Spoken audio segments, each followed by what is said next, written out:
एक बार एक वैज्ञानिक ने एक टिड्डे को पकड़ा और उसे अपनी आवाज पर छलांग लगाना सिखाया।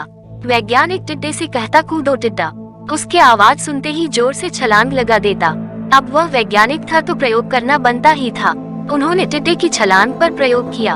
वैज्ञानिक ने उसकी एक टांग तोड़ दी और फिर बोला, कूदो। अब टिड्डे की छलांग की दूरी कम हो गई। वैज्ञानिक ने उसकी दूसरी टांग तोड़ दी और फिर बोला, कूदो। टिड्डे की छलांग और कम हो गई। अब तोड़ी गई उसकी तीसरी टांग, फिर छलांग की दूरी और कम हो गई।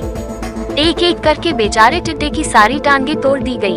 अब आखिरी टांग टूटने पर जब उससे कहा गया कूदो तो वह हिल भी नहीं पाया। अब वैज्ञानिक ने अपना निष्कर्ष अपनी डायरी में लिखा।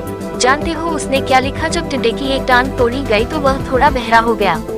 जब उसकी दूसरी टांग तोड़ी गई तो वो और बहरा हो गया।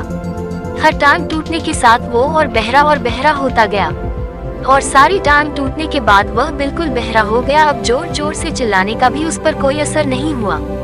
वो तो अपनी जगह से हिला तक नहीं, छलांग लगाना तो दूर की बात थी। इस कहानी को सुनकर सभी को ऐसा ही लग रहा है ना कि क्या मूर्ख वैज्ञानिक था, इतनी सीधी सी बात उसे समझ में नहीं आई।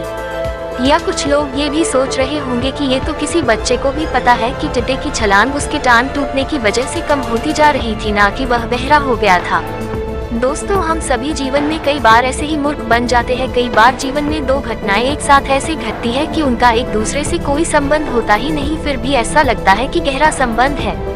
कभी कभी दिखता कुछ और है लेकिन समझ कुछ और आता है और वास्तव में होता कुछ और है।